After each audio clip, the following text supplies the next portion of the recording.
has never been made, at least on a commercial level, or at the level that we're attempting to do it now. And we've been very, very successful because of Thomas and because of doTERRA's involvement. They'll drop into this funnel here and down into the tank. The tank will fill up with water and the oil will be at the top. And I draw the oil off right here. It was very difficult because everybody in the world was saying, well, it's just another species, it's this, it's that. But over the last 2.5, 3 years, working with it, distilling it, finding out that its properties are, I believe, to be better than anything in the world, and I think we're about ready to prove that. There isn't very much of this in the world, and I get to put my hands right in it. Look at that. This holds 700 pounds of sandalwood chip.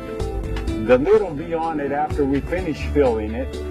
Once it starts down that pipe, it heads to a heat exchanger. We take the vaporized oils and they separate.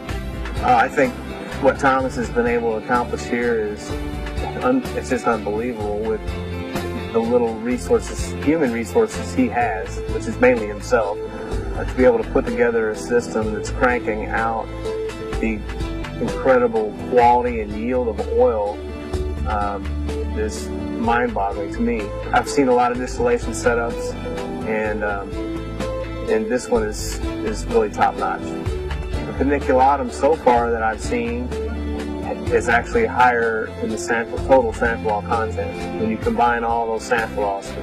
When we say total santalol content, we're not just talking about alpha and beta santalol.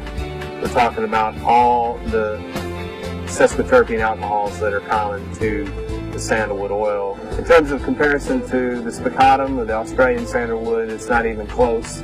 This blows it out of the water.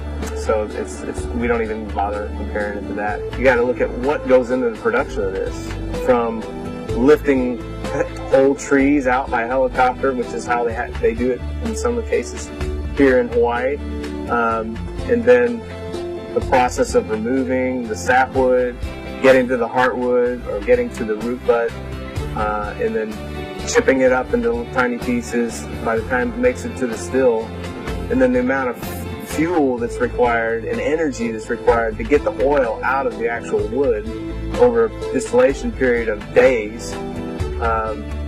You can understand why it's so valuable. This represents, in this bottle, in terms of,